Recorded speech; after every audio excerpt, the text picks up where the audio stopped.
Bharatiya Janata party की महिला मोर्चा की सम्माननीय राष्ट्रीय अध्यक्ष आदरणीय अनीता श्रीनिवासन जी, दिल्ली प्रदेश के भारतीय जनता पार्टी के सम्माननीय अध्यक्ष आदरणीय आदेश जी, महासचिव भाई कुलजीत चाहल जी, हमारी प्रदेश महिला मोर्चा की दिल्ली की अध्यक्ष आदरणीय योगिता जी, यहाँ पर उपस्थित महिला मोर्चा की सभी पदाधिकारी, भारतीय जनता पार्टी के सभी पदाधिकारी, दिल्ली प्रदेश के कोने कोने से आई हुई सभी मातृशक्ति भाई और बहनों, मीडिया से आए हुए मेरे प्रिय मित्रों, सबसे पहले तो मैं महिला मोर्चा दिल्ली प्रदेश का इस आमंत्रण के लिए बहुत बहुत आभार प्रकट करता हूँ कि देश के 70 वर्षों में जो ऐतिहासिक बजट इस बार मोदी सरकार में निर्मला जी ने दिया है, वो भी एक महिला ने डिजिटल बजट और मेक इन इंडिया टैबलेट के माध्यम से पढ़कर भी बोला है। इसके लिए भी महिलाओं को विशेष तौर पर बहुत बहुत बधाई और उनका आभार प्रकट करता हूँ। मुझे आने में देरी हुई, लेकिन मैंने स्वयं ही, हालांकि मुझे पहले समय 3:30 बजे का दिया था, मैंने खुद कुलजीत जी से, योगिता जी से निवेदन करके, नेहा जी को वगैरह को रिक्वेस्ट करके कहा था कि 2 से 4 के बीच में ब्रेक होती है, मुझे 9 बजे सुबह राज्यसभा जाना पड़ता है और 1 बजे लोकसभा ख़त्म होती है। 3-4 बजे तक पढ़ो, फिर 9 बजे राज्यसभा पहुंच जाओ, तो 2 बजे का समय सूट करेगा। लेकिन आज क्योंकि 15 तारीख की बजाय 13 तारीख को लोकसभा चली और आज समापन भी होना था, जम्मू कश्मीर रीऑर्गेनाइजेशन बिल पर चर्चा हो रही थी, मुझे रहना था क्योंकि अमित शाह जी उसका उत्तर भी दे रहे थे। आपको इंतज़ार करना पड़ा, मैं हाथ जोड़कर आपसे क्षमा चाहता हूं कि आपको मेरे कारण इंतज़ार करना पड़ा। मैं ज़्यादा समय इस पर नहीं लूँगा। कुछ बातें मैं विशेष तौर पर महिलाओं से जुड़ा हुआ जो इस बजट पर है उस पर भी करूँगा, लेकिन कुल मिलाकर पूरी अर्थव्यवस्था के लिए ये बजट क्यों महत्वपूर्ण है और कैसे एक बड़ा बदलाव लाएगा, इस पर आपके सामने कुछ बातें जरूर रखूंगा। मैं जब 1996-97 में पहली बार अमेरिका गया, मैं उस समय क्रिकेट खेलना छोड़ने के बाद व्यापार करता था, एक्सपोर्ट हाउस शुरू किया था, मैन्युफैक्चरिंग करता था, तो देखता था वहाँ के समाचार पत्रों में बड़े बड़े शब्दों में लिखा जाता था भारत के बारे में, India is a country of beggars and snake charmers, क्योंकि हमारा जो ट्रेड फेयर होता था वो 15 अगस्त के आसपास होता था। शिकागो के मैकॉमिक प्लेस पे एक बड़ी वहाँ पर एग्जीबिशन लगती थी, and it was disheartening to read all this when India was mentioned as a country of snake charmers and beggars. 1998 में जब अटल बिहारी वाजपेयी जी की सरकार आई, एक बड़ा बदलाव आया, परमाणु विस्फोट हुए, भारत की ताकत का दुनिया को पता चला। 2-3 वर्षों में भारत की छवि दुनिया भर में बदल गई, क्योंकि हमने अपनी ताकत दिखाई। तो जो स्वयं ताकतवर होता है तो दुनिया उसकी ताकत को मानती है। एक उस समय भारत की छवि बदली थी, एक आज नरेंद्र मोदी जी के समय पूरी दुनिया में भारत का मान सम्मान बढ़ा है। ये हम सबको गौरव की अनुभूति देता है। इस बजट के माध्यम से भी हमने भारत दुनिया की बड़ी अर्थव्यवस्थाओं में से एक बने, इकोनॉमिक पावर हाउस बने, मैन्युफैक्चरिंग पावर हाउस बने। We should also become the world's largest skilled workforce. The intention is this in this budget, और उसी सोच के साथ इस बजट को लाया गया है। लेकिन एक बार मैं आपको 2014 में जरूर ले जाना चाहूंगा। जब हम 2014 में सत्ता में आए तो क्या मिला था हमें विरासत में? विरासत में मिला था दुनिया की वो 5 चरमराती लड़खड़ाती अर्थव्यवस्थाओं में से एक भारत था। India was among the fragile 5 economies of the world, and there was a huge challenge in front of Modi government when the inflation was in 2 digits, when the NPA numbers were high, when the country was facing a challenge that the growth was down in the last 2 financial years, तो क्या करती मोदी सरकार? और सत्ता में आने से पहले तो ये आरोप लगा था कि ये तो चाय बेचने वाला है, गरीब माँ का बेटा है, क्या सरकार चलाएगा। और उस चाय बेचने वाले के सामने ऐसी अर्थव्यवस्था थी जो चरमरा रही थी, लड़खड़ा रही थी। महंगाई 12% से ज्यादा थी। लेकिन पहले 5 वर्ष मोदी सरकार के उठाकर देखिए, 12% से महंगाई को कम करके औसतन 4% से कम किया तो नरेंद्र मोदी जी की सरकार ने करने का काम किया। ये लड़खड़ाती हुई अर्थव्यवस्थाओं को, योगिता जी आप छोड़ के आइए, राष्ट्रीय अध्यक्ष छोड़ के आइए। योगिता जी को कहा, सबको ही नहीं कहा। महिलाएं तो जा रही, भाई साहब आप क्यों जा रहे हैं? मुझे भी स्पीकर साहब ने पूछा कि कार्यक्रम महिला मोर्चा का, तुम्हारा क्या काम है, निर्मला जी जाए।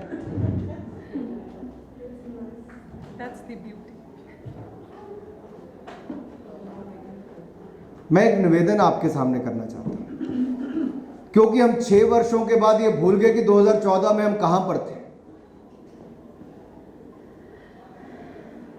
कांग्रेस के समय महंगाई 12% थी, हमने कम करके 4% से कम की। कांग्रेस के समय हम लड़खड़ाती अर्थव्यवस्थाओं में थे। मोदी जी ने 5 वर्षों में हिंदुस्तान को दुनिया की पहली 6 अर्थव्यवस्थाओं में से एक बनाकर रख दिया है।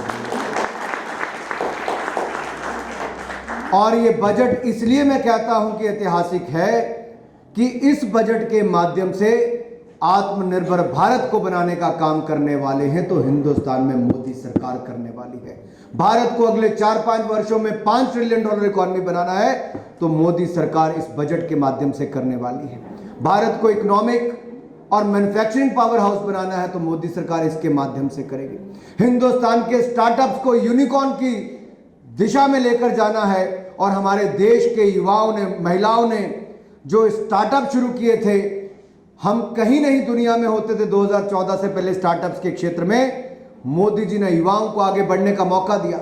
लॉन्ग टर्म टैक्स पर, जो कैपिटल गेन टैक्स पर आपको लाभ दिया, इनकम टैक्स पर छूट दी, इनकम टैक्स डिपार्टमेंट में विशेष सेल स्टार्टअप्स के लिए बनाकर दिया। और जितने कदम स्टार्टअप्स ने मांगे थे वो मोदी सरकार ने उठाए तो हिंदुस्तान के युवाओं ने भी हमें निराश नहीं किया। आज दुनिया के पहले 4 स्टार्टअप्स नेशन में किसी का नाम आता है तो हमारे हिंदुस्तान का युवाओं के कारण आता है। मेरे भाइयों, महिलाओं के लिए भी मैं एक बात आपसे पूछना चाहता हूं। हम तो दिल्ली में हैं, ज्यादातर ये लगता है कि दिल्ली में है तो हो सकता है हर घर के पास हर सुविधा ही होगी, ऐसा नहीं है।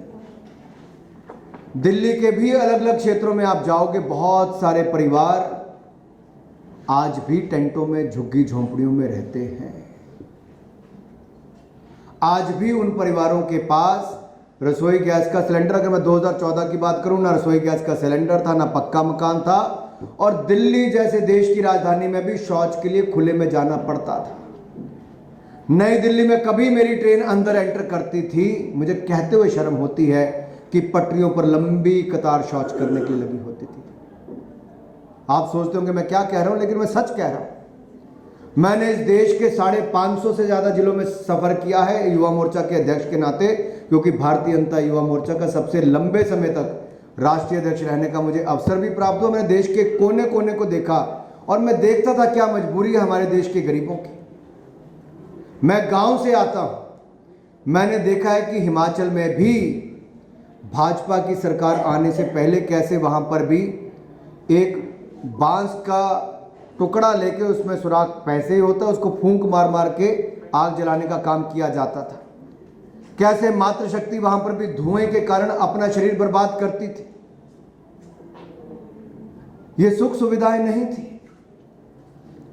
कब? आजादी के 65 वर्षों के बाद भी नहीं थी। लेकिन आज मैं आपके सामने कहना चाहता हूं, हिंदुस्तान के हर महिला को शौचालय देने का काम किया मोदी सरकार ने किया। अगले 2 सालों में हर गरीब के पास पक्का मकान होगा तो मोदी सरकार देगी। 41 करोड़ से ज्यादा बैंक खाते खुले तो 23 करोड़ से ज्यादा महिलाओं के बैंक खाते खुले हैं। और इस आपदा के समय भी उन 23 करोड़ बैंक खातों में, उन महिलाओं के खाते में 31,000 करोड़ रुपया किसी ने नकद मदद के रूप में दिया है तो नरेंद्र मोदी जी की सरकार ने देने का काम किया। ये 31,000 करोड़ जितनी तालियां नहीं है वैसे। मुझे पता है आप लंबा इंतजार कर रहे हैं, थक भी गई होंगी, चाय भी नहीं आई होगी, पानी भी नहीं मिला होगा, लेकिन उन महिलाओं के बारे में सोचिए जो 70 साल से रसोई गैस के सिलेंडर का इंतजार कर रही थी। 8 करोड़ 30 लाख महिलाओं को मात्र 5 वर्षों में नरेंद्र मोदी की सरकार ने मुफ्त में गैस सिलेंडर दिया, जो इंदिरा गांधी से सोनिया गांधी तक कोई नहीं दे पाई। और इस बजट में भी नरेंद्र मोदी जी ने कहा 1 करोड़ और बहनों को रसोई गैस का सिलेंडर मुफ्त में नरेंद्र मोदी की सरकार इस साल देने का काम कर देगी। यह है मोदी सरकार। यही नहीं, मैं पैदा हिमाचल में हुआ। मेरे पिता प्रोफेसर थे, उससे पहले LIC में नौकरी करते थे। 10वीं कक्षा पास की हिमाचल से, फिर पढ़ने गए जालंधर में, इवनिंग क्लासेस में पढ़ते थे, LIC की नौकरी करते थे। प्रोफेसर बने MA BEd लॉ करने के बाद। तो मैं भी 3 साल की उम्र में जालंधर चला गया, वहीं पर पढ़ा लिखा, पंजाब की टीम का कप्तान था, उत्तर भारत की क्रिकेट टीम का कप्तान था, इंडिया अंडर-19 खेला, तो पंजाब में खेला जाता।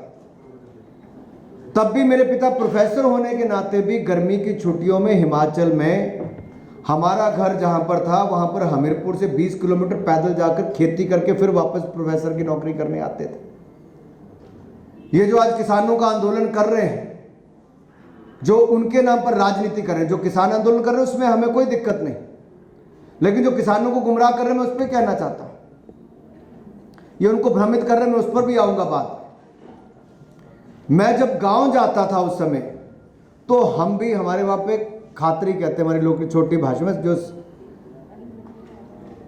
जो पहाड़ में हम खुदाई करके अंदर पानी स्टोर करने की जगह बनाते हैं, उससे पानी निकालकर, कुएं से पानी निकालकर अपने सिर पर उठाकर उससे नहाने का, पीने का पानी मैंने स्वयं देखा है, किया है बचपन से लेकर। लेकिन बदलाव कब आया? जब प्रदेश में भाजपा की सरकार आई और आज नरेंद्र मोदी जी की सरकार यहां पर आई, तो देश के हर घर को नल और नल से स्वच्छ जल देने का काम इन 5 वर्षों में पूरा कर लिया जाएगा। किसी बहन को सिर पर घड़ा उठाने की जरूरत नहीं रहेगी। अमीर और गरीब में क्या अंतर है? यही हो सकता है, आपने ब्रांडेड साड़ी पहनी हो, मेरा अभी इंट्रोडक्शन करा रहे थे, फेमस डिजाइनर बैठी हैं, किसी ने इनका पहना होगा, किसी ने आम आदमी का बना, किसी ने फैक्ट्री का बना पहना होगा, गरीब ने तन ढकने के लिए थोड़ा और सस्ता पहना होगा। अंतर कितना है? लेकिन जो मूलभूत सुविधाओं का अंतर था कि बारिश टपक रही है लेकिन सिर ढकने के लिए पक्का मकान नहीं है, बारिश हो गई लकड़ी गीली हो गई, आग जलाने के लिए लकड़ी नहीं है, बारिश तो हुई, पानी भी है, लेकिन 10 किलोमीटर दूर से, 5 किलोमीटर दूर से पानी सिर पर ढोकर लाना पड़ रहा है। बीमार तो हो गए लेकिन जेब में पैसा नहीं इलाज कराने का। यह है गरीब अमीर के बीच में अंतर। मैं मनरेगा की दिहाड़ी तो लगाई, लेकिन प्रधान ने न जाने मुझे कितना पैसा दिया नहीं दिया, मैं स्टोल में चढ़ाया नहीं चढ़ाया, क्योंकि बैंक खाता नहीं है। अब ये गरीब और अमीर की खाई को किसने कम किया? महिला को रसोई गैस का सिलेंडर भी दिया, बैंक का खाता भी खुलाया, पैसे भी डलवाए, 8 महीने तक 80 करोड़ लोगों को मुफ्त में राशन देने का काम भी किया। तो नरेंद्र मोदी की सरकार ने आपदा के समय किया, पक्का मकान भी दिया, शौचालय भी दिया, और जिसको दवाई और इलाज का काम नहीं मिलता था, देश के 60 करोड़ लोगों को 5 लाख रुपए का इलाज बिल्कुल मुफ्त में किसी ने दिया है, तो नरेंद्र मोदी जी की सरकार ने देने का काम किया। आप कल्पना कीजिए, गरीब के पास एक कार्ड चाहिए केवल, उस कार्ड को लेकर किसी अस्पताल में जाएंगे, 5 लाख रुपए का इलाज मुफ्त में मिल जाएगा।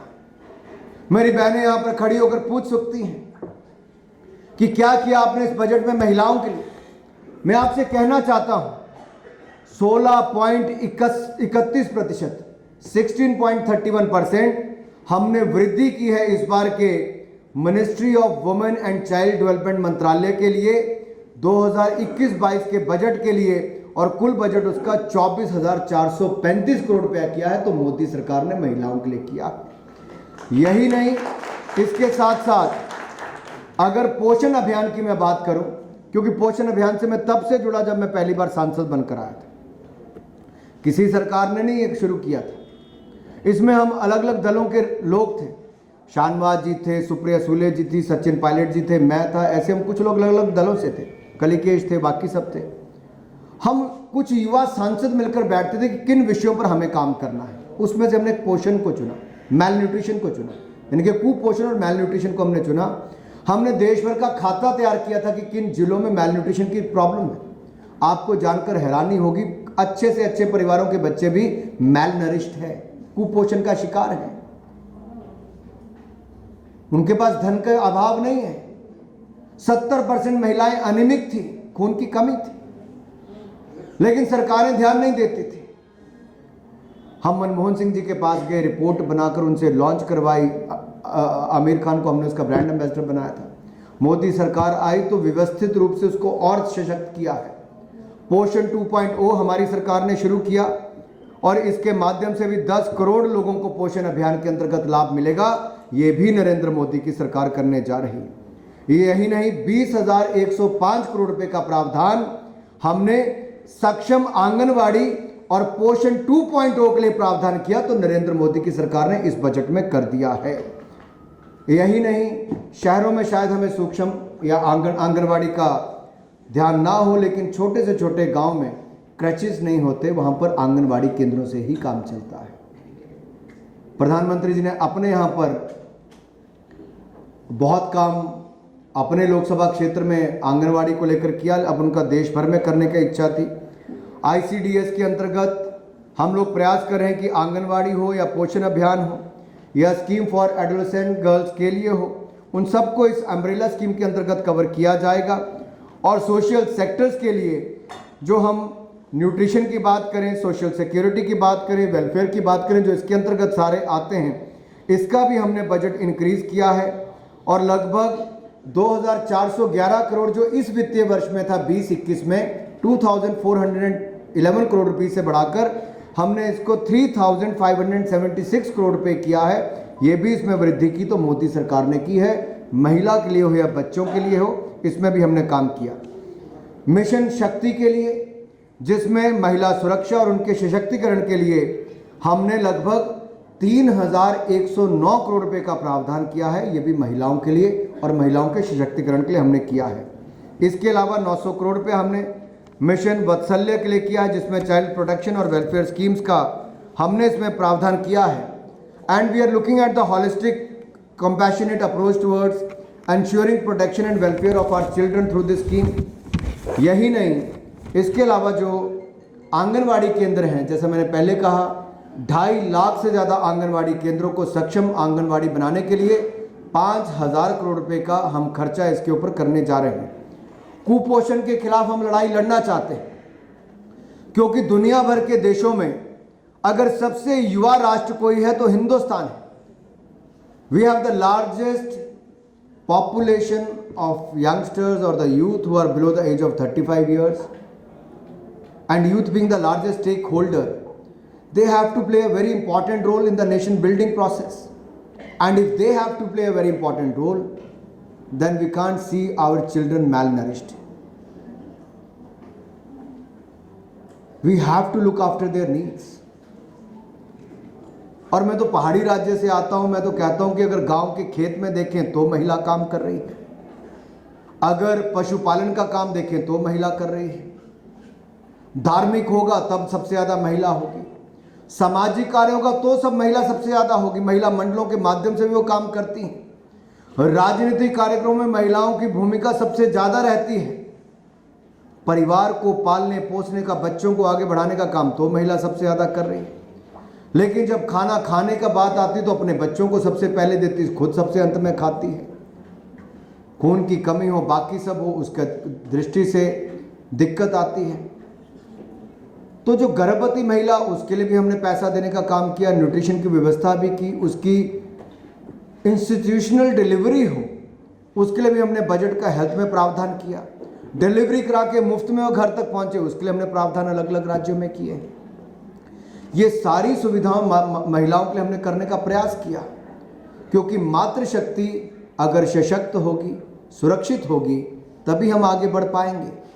बच्चे अगर हमारे कुपोषण का शिकार नहीं होंगे और अच्छा उनको जीवन मिलेगा, अच्छा उनका स्वास्थ्य होगा, अच्छी शिक्षा मिलेगी, तभी जाकर एक आत्मनिर्भर भारत का हम निर्माण कर पाएंगे।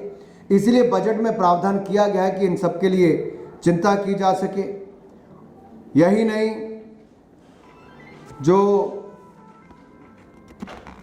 जो हमने सुकन्या समृद्धि योजना देखी जाए, उसके माध्यम से भी बेटियों के खाते में हम पैसा जमा करवाते हैं और जब वो 10 साल से ज़्यादा की हो जाती हैं तब वो कुछ पैसा उसमें से निकाल भी सकती हैं और 18 साल की उम्र में अपनी शिक्षा के लिए निकाल सकती हैं। उनकी शादी के समय भी उनको उससे पैसा मिलता है। इसमें लाखों नहीं करोड़ों बेटियों ने इसका लाभ उठाया है। यही नहीं, सेल्फ हेल्प ग्रुप्स बहुत सारे राज्यों में इन्होंने बहुत शानदार काम किया है। सेल्फ हेल्प ग्रुप में कौन आता है? 10 महिलाएं 20 महिलाएं इकट्ठी मिलकर सेल्फ हेल्प ग्रुप बनाती हैं। महिला स्वयं सहायता समूह, जिसको हम हिंदी में भी कहते हैं, उसके माध्यम से सिलाई, कढ़ाई, बुनाई, ये सब इस सब का काम करती हैं, अलग अलग क्षेत्रों में काम करती हैं। कोविड के समय जब हमें लगता था कि घर पे ही महिला को रहना पड़ रहा है, तो हमने महिलाओं को भी जो 10 लाख रुपया बगैर किसी कोलेट्रल, बगैर किसी गारंटी के मिलता था, देश की महिलाएं आगे बढ़े और महिलाएं उद्यमी बने, इसके लिए सेल्फ हेल्प ग्रुप का 10 लाख रुपए की बजाय उसको दुगना करके 20 लाख रुपया करने का काम मोदी सरकार ने करने का काम किया है। यही नहीं, महिला शक्ति केंद्र जो हमने 2017 में इसको लॉन्च किया था कि हम ग्रामीण क्षेत्र की महिलाओं को सशक्तिकरण करेंगे। स्किल डेवलपमेंट की बात हो, एम्पावरमेंट की बात हो, डिजिटल लिटरेसी की बात हो, क्योंकि आजकल अधिकतर चीज़ें आप डिजिटली करते हैं। पैसा ट्रांसफ़र करने की बात हो, आपके खाते में पैसा आने की बात हो, जैम ट्रिनिटी की मैं बात करूं, जनधन, आधार, मोबाइल, ये त्रिदेव एक तरह से कहा जा सकता है। ये है जिसका लाभ हिंदुस्तान को मिला, क्योंकि मोदी जी की सोच दूरदृष्टि वाली थी, जो दुनिया के बड़े बड़े देश महामारी के समय नहीं कर पाए। अमेरिका जैसे देश को भी चेक प्रिंट करा के, साइन कराकर लोगों को पोस्ट करने पड़ते थे। हिंदुस्तान में मोदी सरकार ने डीबीटी के माध्यम से सीधा बैंक खातों में पैसा ट्रांसफर करने का काम किया और करोड़ों बहनों के खाते में पैसा पहुंचाया, तो नरेंद्र मोदी की सरकार ने पहुंचाने का काम किया। इसके अलावा 3 करोड़ विधवा, वृद्ध और दिव्यांग, widow, specially able and old age, they got close to 3000 crore rupees. 3000 crore रुपये उनको मिला सीधा खाते में। जो उनको पेंशन मिलती है वो अलग है, उसके अलावा 1-1 हज़ार रुपये सबको मिला। एक बहन को 20.5 करोड़ खाते वाली बहनों को एक बहन को 1500 रुपया मिला। 31,000 करोड़ अलग से दिया। जिनकी नौकरी जा रही थी, नौकरी रोकने के लिए उनके खाते में ईपीएफओ में, एम्प्लॉयज प्रोविडेंट फंड स्कीम, जिसको कर्मचारी भविष्य निधि भी हम कहते हैं। सॉरी, मुझे हिंदी इंग्लिश दोनों में बोलना पड़ रहा है, क्योंकि अधिकतर एलीट भी नज़र आते हैं, दूसरे भी सब नज़र आते हैं, मिला जुला वर्ग है यहाँ पर, इसलिए हिंदी इंग्लिश दोनों में बोल रहा हूँ। तो कर्मचारी भविष्य निधि में भी एम्प्लॉयर और एम्प्लॉय का हिस्सा जो है 12% और 12%, कुल मिलाकर 24% ये मोदी सरकार ने जमा कराया। 6,500 करोड़ रुपए से ज़्यादा का प्रावधान हमने उसके लिए किया। अब लोगों को वापस नौकरी पर रखा जाए, तो हमने इसके लिए भी कहा है कि जो किसी अपने गए हुए कर्मचारी को वापस नौकरी पर रखेगा, उसके हिस्से में पैसा नरेंद्र मोदी सरकार ईपीएफओ में पैसा जमा कराएगी। लोगों को वापस रोजगार देने का अवसर भी मोदी सरकार देने जा रही है। यही नहीं, योगिता जी ने इंट्रोडक्शन कराते कराते कहा कि मैं फौज में भी हूं। क्या करें, मेरे परदादा फौजी थे, मेरे दादा फौजी थे, मेरे पिता भी मुझे फौजी बनाना चाहते थे, लेकिन मैं घर से भाग गया था क्रिकेट खेलने के लिए। उस समय नहीं पता था, मैं 6ठी कक्षा में था, क्रिकेट खेलने का जुनून था। लेकिन जब मैं तीसरी बार का सांसद बना, तो उसके बाद मुझे मन में वो था कि मेरे संसदीय क्षेत्र में हर दूसरे घर से फौजी है। मेरे दादा परदादा सबने उसके लिए काम किया, देश के लिए। मेरे पिता ने 1 रैंक 1 पेंशन का मुद्दा उठाया और उसको पूरा किया, तो नरेंद्र मोदी की सरकार ने पूरा किया। तो मैंने कमीशन पास किया, मैं भी लेफ्टिनेंट बना, और जल्द ही कैप्टन भी बनने वाला हूं, तो प्रमोशन का समय आ गया है। देश के लिए सेवा भी करता हूं, चाहे सदन में हो, सड़क पर हो या फौज में जाकर अपनी सेवाएं देने की बात हो। लेकिन देश की महिला भी चाहती थी कि वो भी देश की सेना में अपनी हिस्सेदारी दे। क्या उनको उस तरह से बल मिल पाता था? मोदी सरकार में पिछले 6 वर्षों में फौज में महिला 3 गुना ज्यादा बढ़ी है, 3 गुना ज्यादा बढ़ी। देखिए, तो महिलाएं अगर 3 गुना ज्यादा मोदी जी के समय 6 वर्षों में बढ़ी, तो तालियां जरा 3 मिनट तो बजनी चाहिए।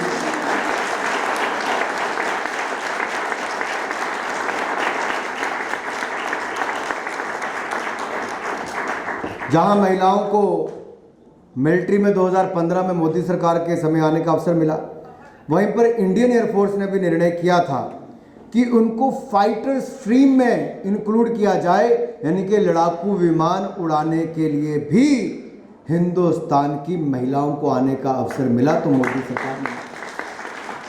और यहाँ पर हमारी नेवी भी पीछे नहीं रही।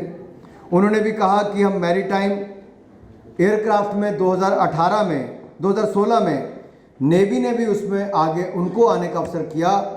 तो मिलिट्री हो, एयरफोर्स हो, नेवी हो, हिंदुस्तान की महिला कहीं पर पीछे नहीं रही। देश की रक्षा सुरक्षा के लिए आगे बढ़कर काम किया है, तो हिंदुस्तान की महिलाओं ने किया है। और इसका स्तुति गान अगर कोई महिला आकर करती तो उतना बल नहीं मिलता। एक नेता जो फौजी भी है, वही आकर महिलाओं की इस उपलब्धि का स्तुति गान करे, तो मुझे लगता है यही उचित था। और फिर महिलाएं अब यहां तो रुकने वाली नहीं। आजकल तो कहीं किसी जहाज में बैठ जाओ तो कॉकपिट में अगर 2 पायलट बाहर निकलेंगे तो कई बार तो एक महिला होती है। लेकिन एक समय वो भी आया जब कॉकपिट में सारी की सारी महिला क्रू था और नॉर्थ पोल से ऊपर से जहाज उड़ाकर भी लेकर गई। तो हिंदुस्तान ने दुनिया में इतिहास बनाया, तो हिंदुस्तान की महिलाओं ने इतिहास बनाया है। जोरदार तालियां हमारी महिला बहनों के लिए।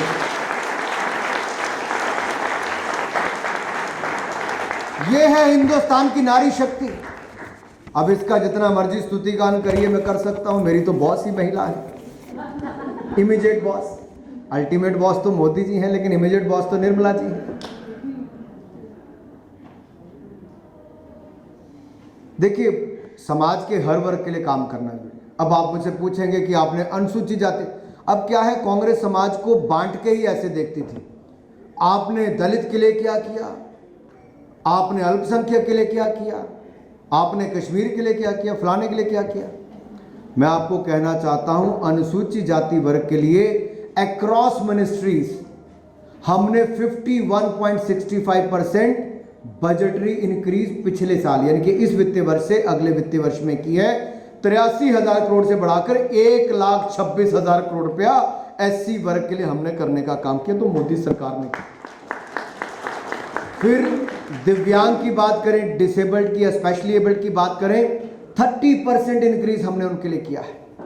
Social justice and empowerment ministry, सामाजिक न्याय अधिकारिता मंत्रालय के लिए 28% की हमने इंक्रीज इसमें की है। अल्पसंख्यक मंत्रालय के लिए हमने बढ़ाया है।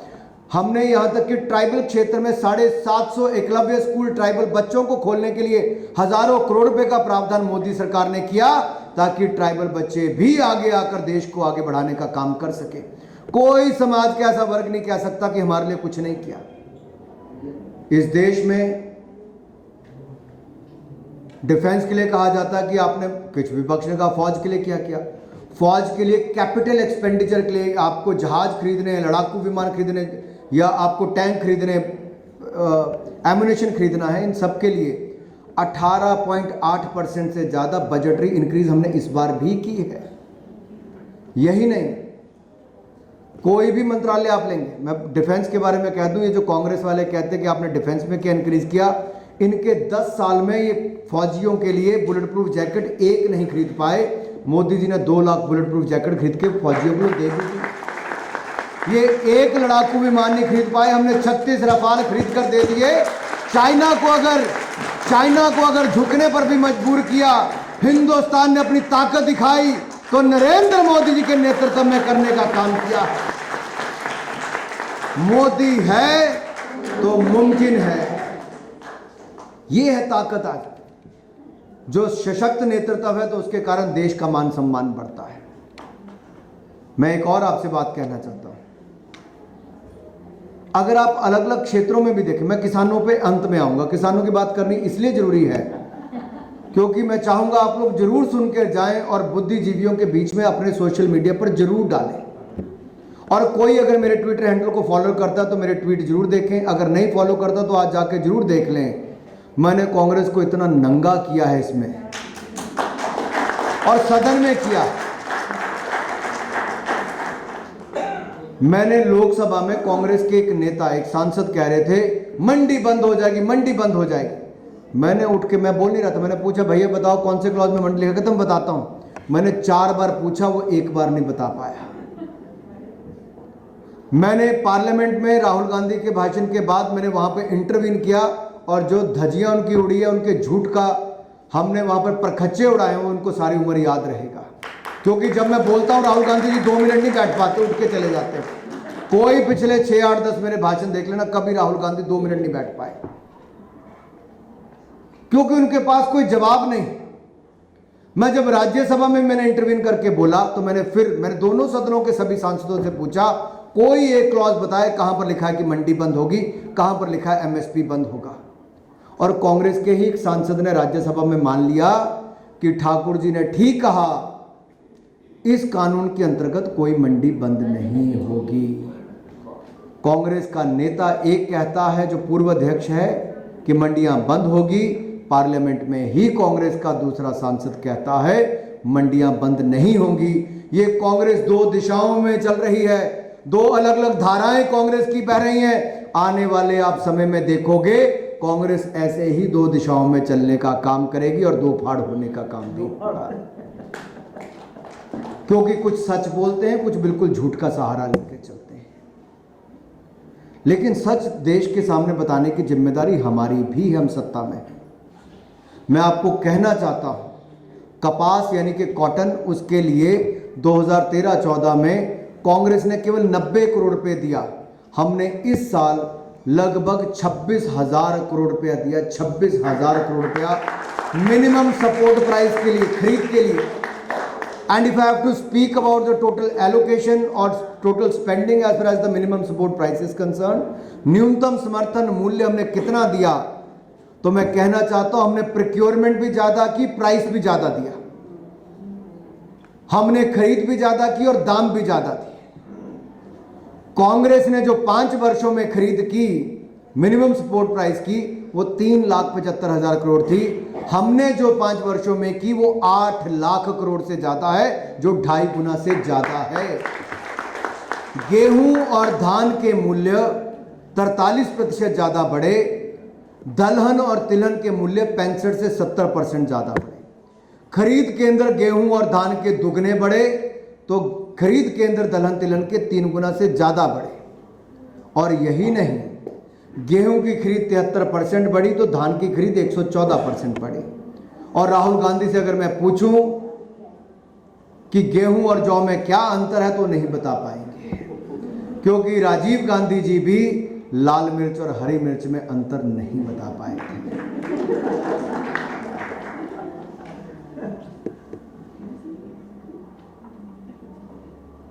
अब ऐसे नेताओं से मैं क्या सवाल कर सकता हूं? लेकिन सवाल तो ये लोग खड़ा करते हैं और मीडिया को भी मजा आता है, क्योंकि आए, झूठ बोला, जो स्पीकर का काम था वो भी वो महोदय करके चले गए। स्पीकर की जिम्मेदारी हाउस को चलाने की, वो कहते नहीं आप सब खड़े होकर ये कर दो। और एक बार भाषण दिया तो आके प्रधानमंत्री के गले पड़ गए। गले लगना अलग बात होता है, गले पड़ना अलग बात होता है। और यही कारण है कि इन जैसे नौसिखिया जब राजनीति में होते हैं, तो कांग्रेस जो कभी 400 सीट की पार्टी थी, आज 40 सीट की पार्टी बनकर रह गई।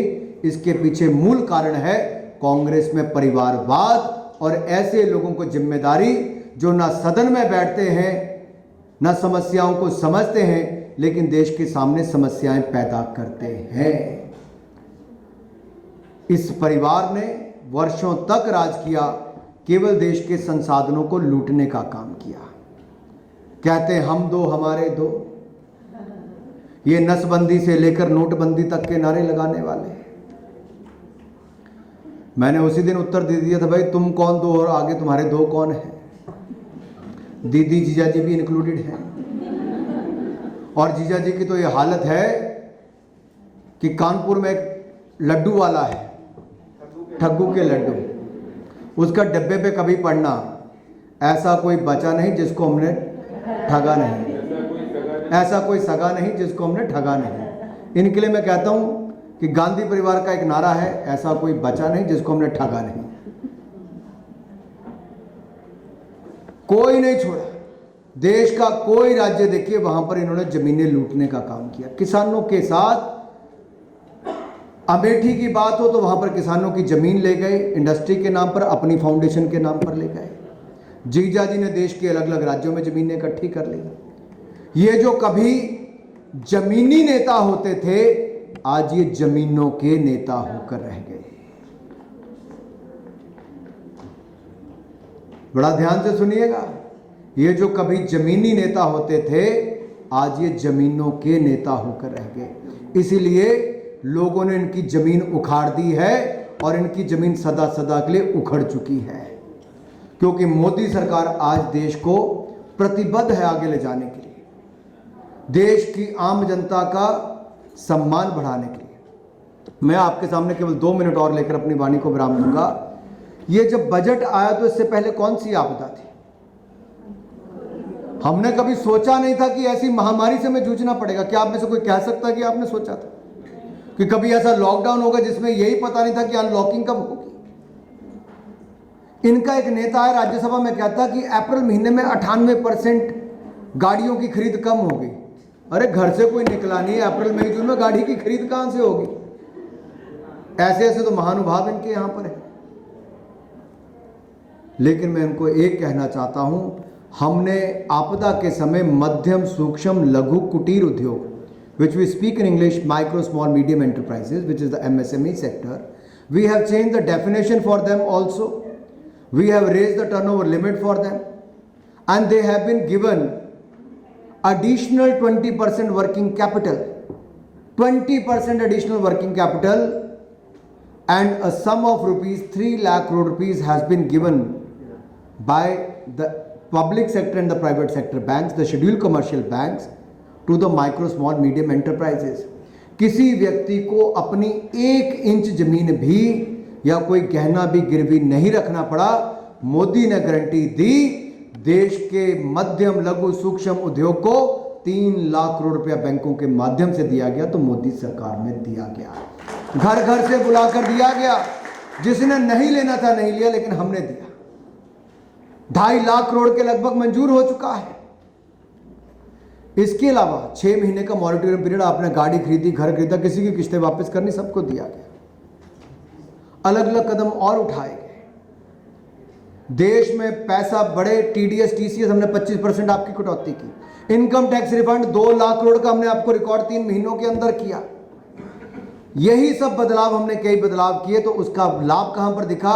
अक्टूबर, नवंबर, दिसंबर, जनवरी हमारी इनकम टैक्स की कलेक्शन 1 लाख करोड़ से ज्यादा हुई।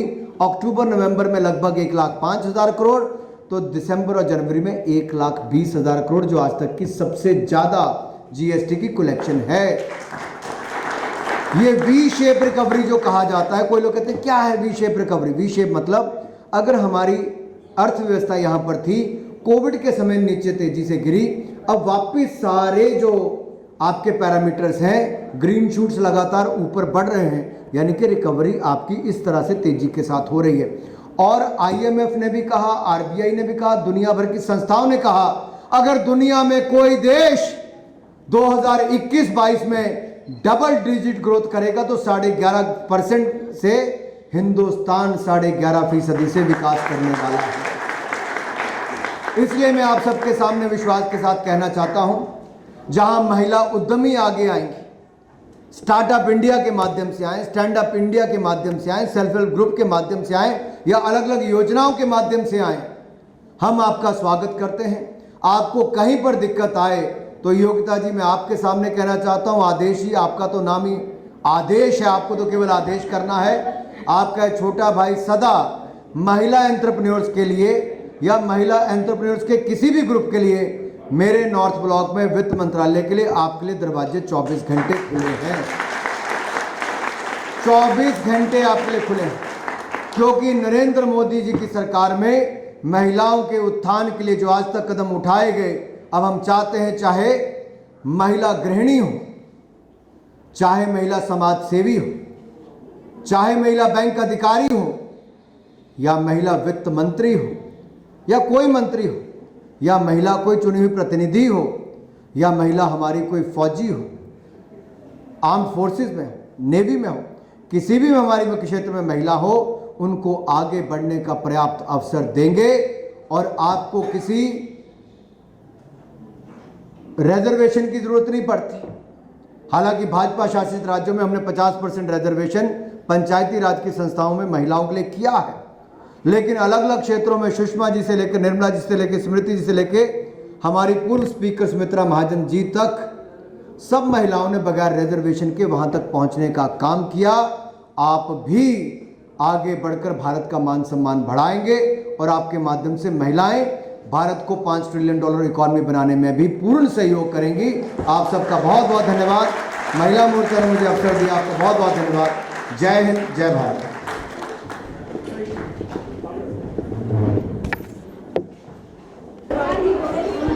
आज वित्त राज्य मंत्री अनुराग ठाकुर जी ने दिल्ली के कॉन्स्टिट्यूशन क्लब में विमेन एंटरप्रेन्योर को संबोधित किया बजट 2021-22 के लिए।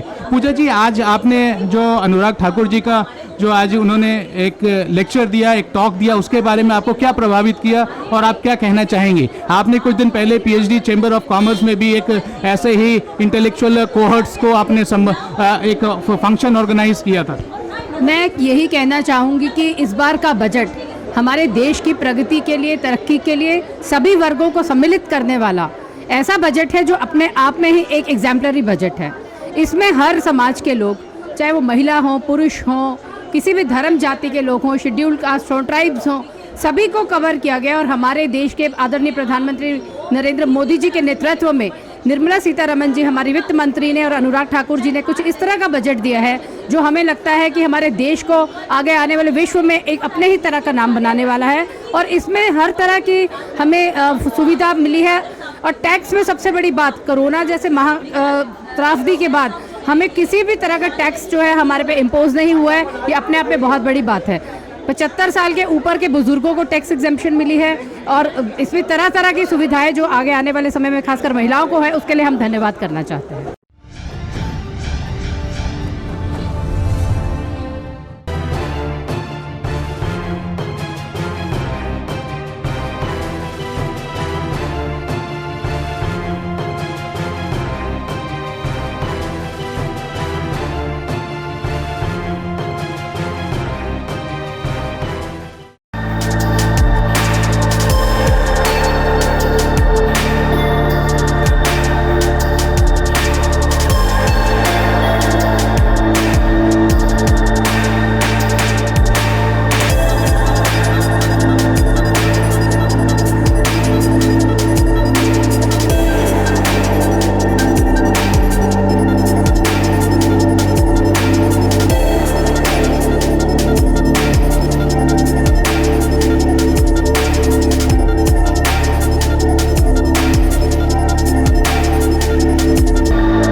Download Tarang online radio app from Google Play Store.